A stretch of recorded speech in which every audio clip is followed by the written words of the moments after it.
વડોદરામાં તસ્કરોના ત્રાસમાં વધારો થયો છે। વાઘોડિયા રોડ પરના રહેણાંક વિસ્તારમાં ચોરીનો પ્રયાસ થયો। ચોરી કરવા આવેલા તસ્કરોએ સ્થાનિકોએ પથ્થરમારો કર્યો હતો। મોડી રાત્રે બનેલી ઘટના સીસીટીવીમાં કેદ થઈ છે। પોલીસના નાઇટ પેટ્રોલિંગ પર સવાલ ઉઠી રહ્યા છે। આ ઘટના સામે આવ્યા બાદ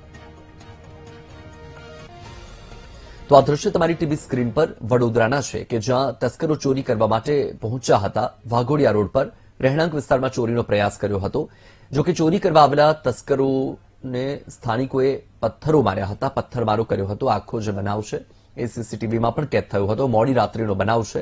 વધુ માહિતી આપી રહ્યા છે સંવાદદાતા માનુ ચાવડા। માનુ, વાઘોડિયા રોડ પર જે તસ્કરો ચોરી કરવા પહોંચ્યા હતા, સ્થાનિકોએ પથ્થરમારો કર્યો, આખો મામલો શું છે, માહિતી શું? વત્સલ, વાઘોડિયા રોડ ઉપર આવેલી સોસાયટીમાં મોડી રાત્રે ચોર આવ્યા। ચોર છે કારનો દરવાજો ખોલી અને ચોરી કરવાનો પ્રયત્ન કરતા હતા। ત્યારે જ જે સોસાયટીના નાગરિક છે, રહેવાસી, એ એક્ટિવા લઈને આવ્યા। જે આ ઘટના બની એમાં ચોરોએ પથ્થરમારો કર્યો, એટલે આખી સોસાયટીમાં ભયનો માહોલ છે। કારણ કે જે રીતે સ્થાનિકોથી બચવા માટે ચોરે સીધો જ પથ્થરમારો શરૂ કરી દીધો હતો।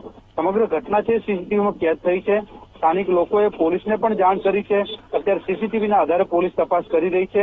પરંતુ આવી રીતે જે હુમલાની ઘટના બની રહી છે એને લઈને નાગરિકોમાં, સોસાયટીના રહીશોમાં અત્યારે ચિંતા છે।